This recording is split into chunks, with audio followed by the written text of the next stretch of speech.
अगर आप कक्षा 10 उत्तराखंड बोर्ड के छात्र हैं और परीक्षा में निश्चित उत्तरीय प्रश्न लिखते समय क्या लिखें, कितना लिखें, कैसे लिखें, इसमें कंफ्यूजन होता है तो यह वीडियो आखिर तक ज़रूर देखिए, क्योंकि आज की यह वीडियो आपको सीधे पूरे अंक दिलाने में मदद करेगी। वीडियो शुरू करने से पहले एक छोटा सा काम कर लीजिए। अगर पढ़ाई से जुड़े ऐसे वीडियो चाहिए तो चैनल को सब्सक्राइब कर लीजिए।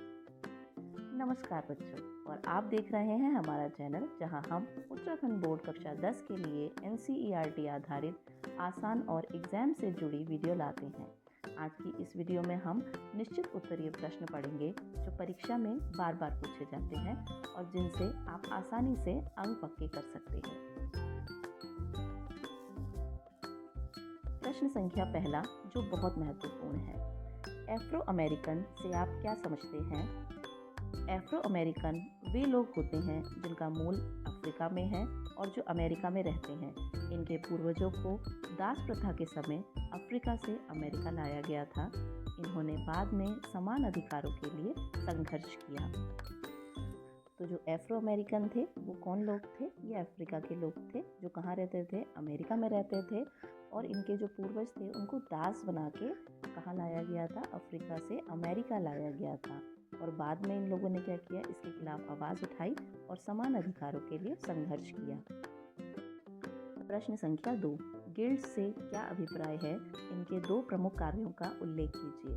उत्तर, गिल्ड कारीगरों और व्यापारियों का संगठन था जो उत्पादन की गुणवत्ता और कीमतों को नियंत्रित करता था तथा अपने सदस्यों के हितों की रक्षा करता था। तो गिल्ड क्या था? कारीगरों और व्यापारी का एक संगठन था जिसका काम क्या था? वस्तुओं की गुणवत्ता को देखना और उनकी कीमतों को नियंत्रित करना, और उसके अलावा इसके जो भी सदस्य हैं उनके हितों की रक्षा करना। प्रश्न संख्या 3, पूर्व औद्योगिकरण से आप क्या समझते हैं? उत्तर, पूर्व औद्योगिकरण वह अवस्था थी जब औद्योगिक क्रांति से पहले वस्तुओं का उत्पादन कारखानों के बाहर मुख्यतः घरों और छोटे कार्यस्थलों में हाथ से किया जाता था। तो जो पूर्व औद्योगिकरण था ये कौन सा समय था? ये वो समय था जब बहुत बड़े बड़े जो कारखाने हैं वो नहीं होते थे और वस्तुओं का जो उत्पादन होता था वो कहाँ किया जाता था? घरों में किया जाता था या छोटे कारखानों में किया जाता था। और उस समय ज़्यादातर जो काम था वो किससे किया जाता था? हाथों से किया जाता था। और उस समय मशीनों का जो उपयोग था वो बहुत ही कम होता था। प्रश्न संख्या 4, मुद्रण ईश्वर की दी हुई महानतम देन है, सबसे बड़ा तोहफा, किसका कथन है? यह कथन मार्टिन लूथर का है। तो ये किसने कहा था कि मुद्रण जो है वो ईश्वर की सबसे बड़ी देन है? मार्टिन लूथर ने कहा था। तो जब मुद्रण यानी कि प्रिंटिंग आई तो उससे क्या हुआ? जो ज्ञान था वो आम लोगों तक पहुंच पाया और उसकी वजह से क्या होने लगा? लोगों की सोचने की क्षमता बढ़ी और उनमें जागरूकता भी आई। प्रश्न संख्या 5, भारत सरकार वर्नाक्यूलर एक्ट कब पारित हुआ? भारत सरकार द्वारा वर्नाक्यूलर एक्ट 1878 ईस्वी में पारित हुआ।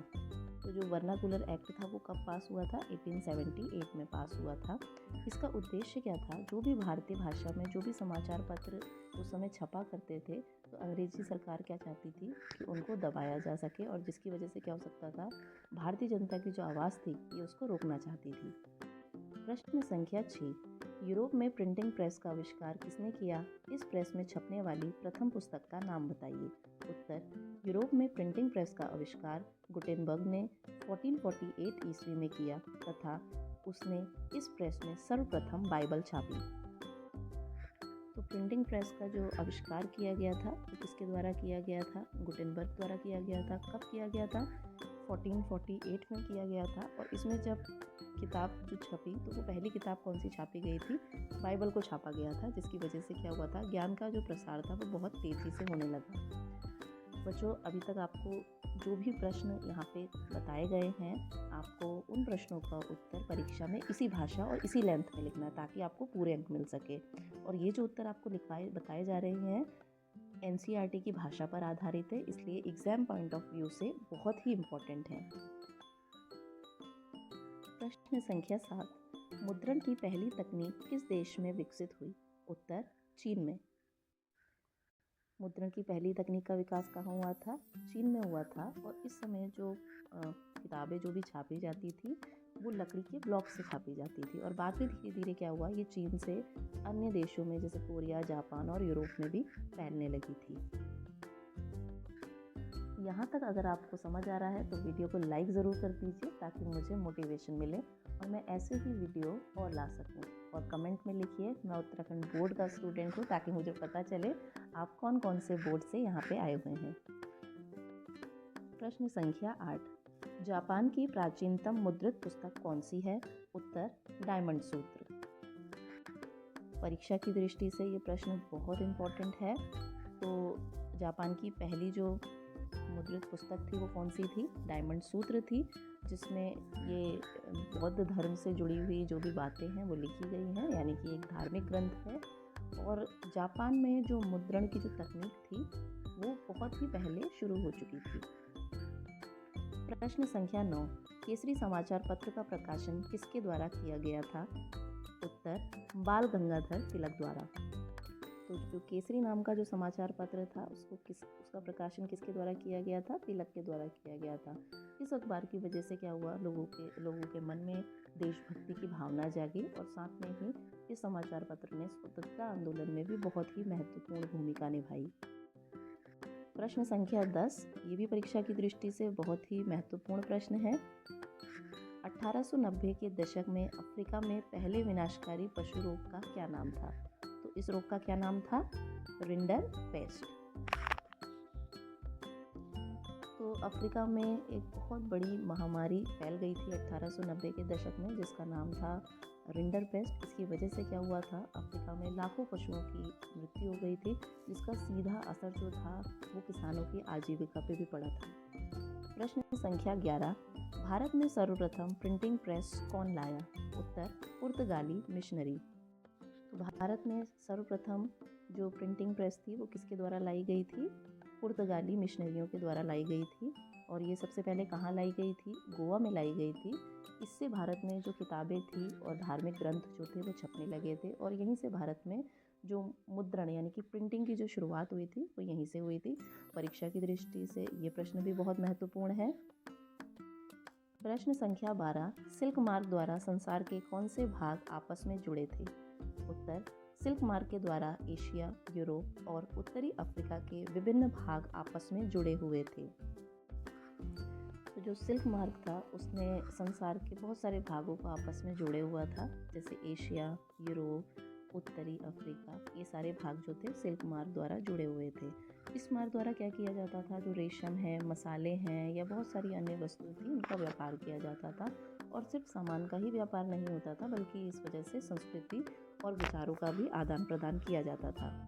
अब जो अगला प्रश्न है वह एग्ज़ाम में बहुत बार पूछा गया है, इसलिए इसे स्किप बिल्कुल मत कीजिएगा।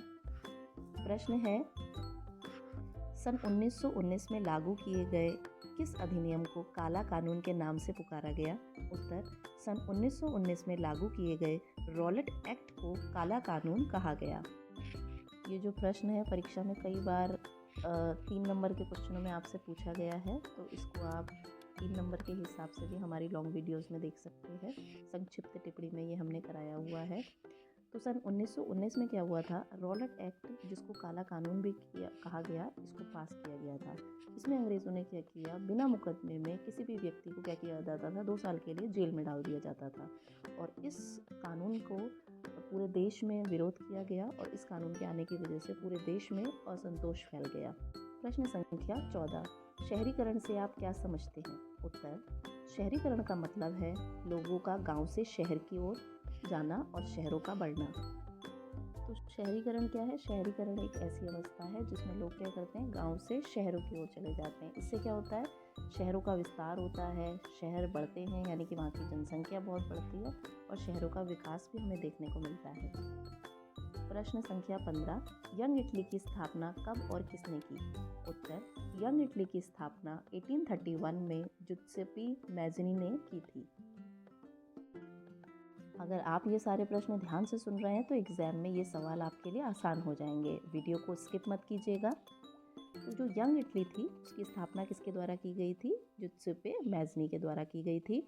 और ये जो संगठन बनाया गया था, इसका उद्देश्य था कि इटली को एक स्वतंत्र और एकीकृत राष्ट्र बनाया जा सके, क्योंकि ये राष्ट्रवाद का दौर चल रहा था यूरोप में, जिसकी वजह से हमने देखा कि इटली और अन्य भी बहुत सारे देश थे जैसे जर्मनी, इसमें एकीकरण देखने को मिला। तो दोस्तों, आज के इस वीडियो में हमने निश्चित उत्तरीय प्रश्न देखे जो उत्तराखंड बोर्ड कक्षा 10 के लिए सबसे ज़्यादा इम्पॉर्टेंट है। अगर आपको यह वीडियो और एक्सप्लेनेशन पसंद आई हो तो लाइक, शेयर और सब्सक्राइब ज़रूर कीजिए। कमेंट में बताइए अगली वीडियो आप किस चैप्टर या किस टाइप के प्रश्न चाहते हैं, जैसे बहुविकल्पी प्रश्न, दीर्घ उत्तरीय प्रश्न या लघु उत्तरीय प्रश्न। मैं जल्दी ही अगली वीडियो लेकर आऊँगी। तब तक पढ़ते रहिए। धन्यवाद।